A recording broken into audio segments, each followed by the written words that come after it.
Thế giới hôm nay xin chào các bạn. Cuộc sống này nhiều người rất đen đủi, nhưng cũng có những người luôn gặp may mắn. Những người này dường như thần may mắn luôn bên họ và làm gì cũng thành công và được bảo vệ. Để xem họ may mắn như thế nào, hãy cùng Thế giới hôm nay khám phá video những khoảnh khắc may mắn vượt sự hiểu biết của con người.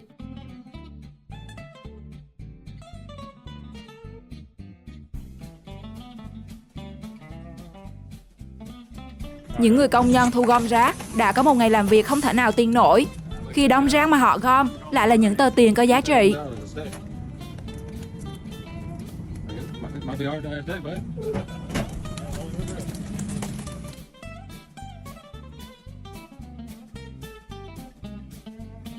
Anh trai Ả Rập bắn súng anh mừng nhưng lại trượt tay. Ơn giời, viên đạn lại bắn ngay kẽ giữa những người đang đứng, làm thủng một lỗ trên tường, nhưng mọi người đều không sao.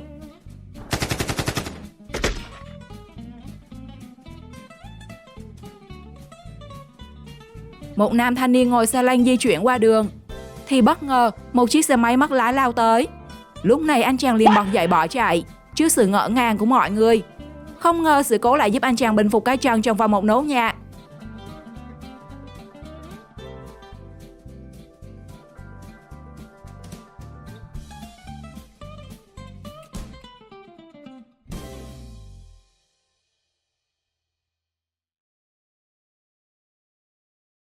Chỉ cần đi nhanh một chút nữa thôi, có lẽ 3 người trong video đã phải đành xuất khỏi trái đất khi một cái bồn nước nóng năng lượng mặt trời ở đâu rơi xuống.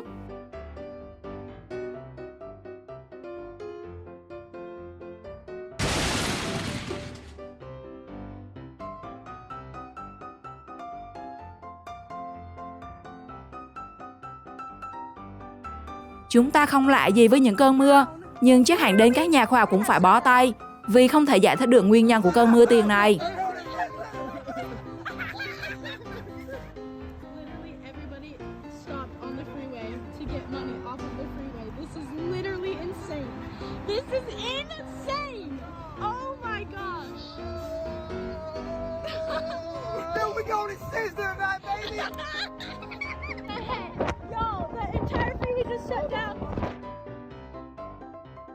Cô gái đi sang đường khi có đèn xanh, nhưng chiếc xe buýt đột ngột lao thẳng vượt đèn đỏ. Trong khi ai cũng nghĩ cô gái toan rồi, thì cảnh tượng kỳ lạ đã xảy ra. Cô ấy bước lùi lại và thoát hiểm trong tích tắc.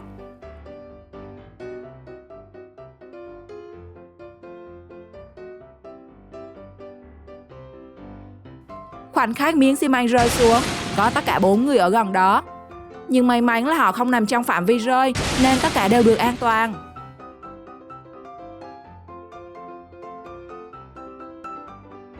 Đôi lúc chúng ta gặp phải tai nạn mà mình không hề nghĩ nó sẽ xảy ra. Nhưng cũng có những tình huống thoát nạn một cách khó tin, như thanh niên đi xe đạp một bánh trong video này.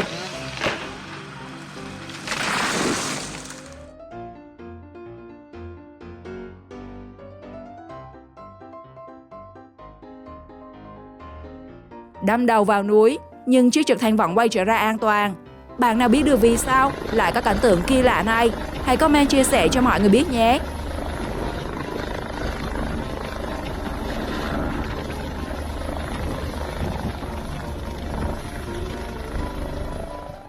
Trong tình huống này thì chủ nhân của tai nghe AirPods là người may mắn nhất thế giới. Các bạn thấy có đúng không?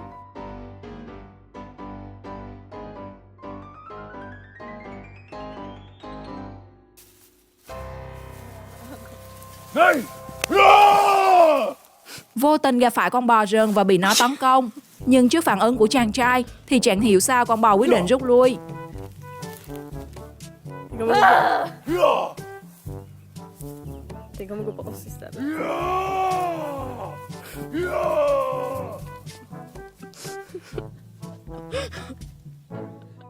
Người phụ nữ dẫn con đi siêu thị nhưng bất ngờ vấp ngã, làm chiếc xe đẩy em bé lăn về phía đường xe đông đúc. Ngay khi một tai nạn bi thảm dường như không thể tránh khỏi, một người đàn ông đã xuất hiện cứu lấy đứa bé. Và điều may mắn thứ hai là người đàn ông đang đi xin việc. Sau tình huống này, ông ấy được tuyển thẳng vào nhà hàng nhờ vào lòng tốt của mình.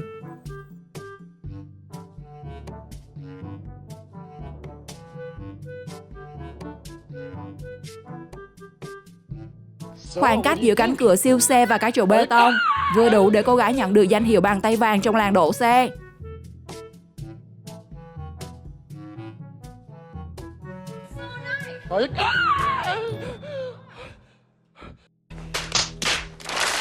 Chắc hẳn các bạn cũng đồng ý là chiếc máy xúc thật may mắn. Nếu nó đậu gần một chút nữa thôi thì không biết điều gì sẽ xảy ra khi cây cột điện gió ngã.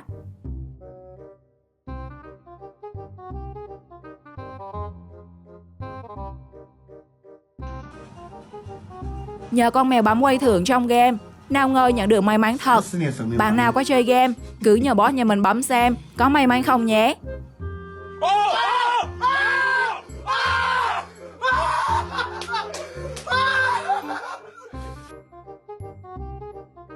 Nếu không có cô chủ bên cạnh, chú mèo coi như xong.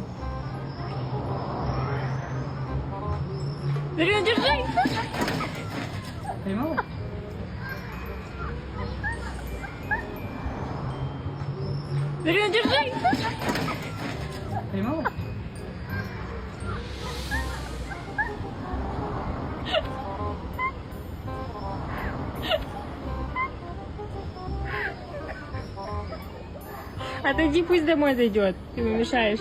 Быстрее, у него стресс, все, иди домой. Để có những màn biểu diễn nhào lộn đẹp mắt, không hề đơn giản tí nào đâu các bạn à. Đôi khi họ phải có sự trợ giúp của may mắn trong các động tác nguy hiểm.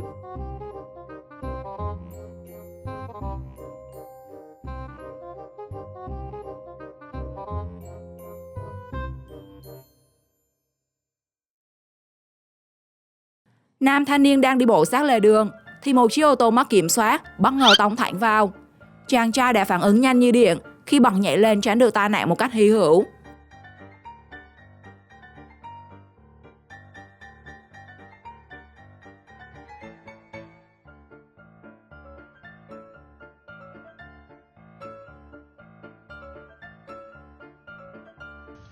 May mắn là những người đi câu cá đứng trên bờ, chứ nếu bước xuống nước câu thì không biết ai là mồi câu và ai là người đi câu. Gators? Where'd he go? He said, that's plastic. The gator guard was sniffing. Oh my god. Oh my god. I just got... Oh my god. Guys, I'm not kidding, I shit. Holy... Okay. Yeah, do not ever. Jessica, we both saw that at the same exact time.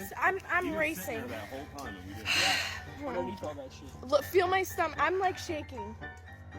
Oh my god. Nếu có người ngồi trên chiếc ghế này thì mọi chuyện sẽ ra sao các bạn nhỉ?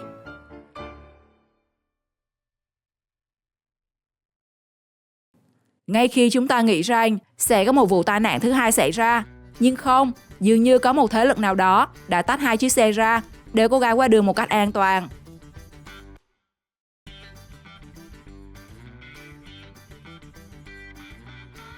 Nếu không nhờ vụ sạt lở đất đẩy đi ra xa, có lẽ chiếc ô tô đã bị hòn đá siêu to khổng lồ đè bẹp.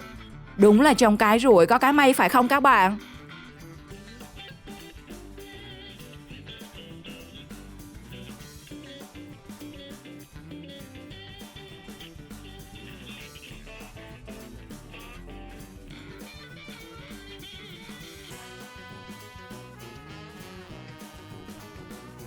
Đây là bài học kinh nghiệm, đừng có ông bố ba mẹ nào bắt chước kiểu ngủ này để đảm bảo an toàn cho bản thân và con em của mình.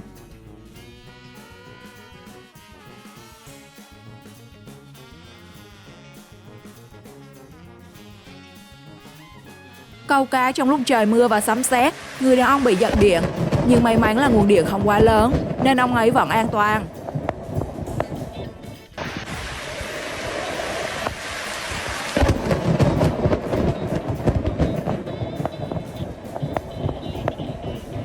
Xui xẻo vướng phải sợi dây làm cái khung sắt ngã, nhưng may sao là chờ một chút thôi, chứ không là chàng trai đã được dịp ăn gà khỏa thân.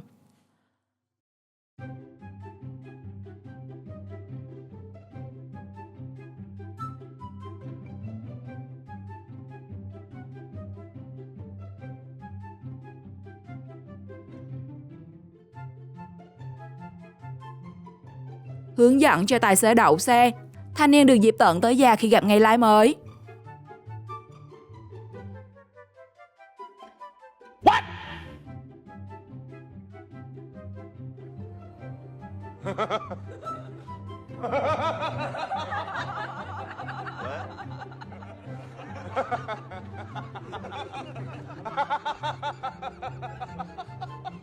Đeo mặt nạ để hù vợ và cái không dám có lần thứ hai của người chồng.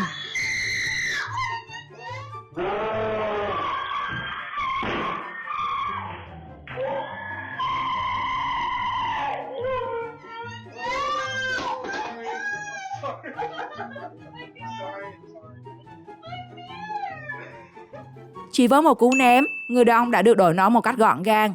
Thật khó tin đúng không nào? Khoảnh khắc may mắn nào làm bạn ấn tượng và khó tin nhất? Hãy comment câu trả lời bên dưới phần bình luận cho mình biết nhé. Xin chào và hẹn gặp lại!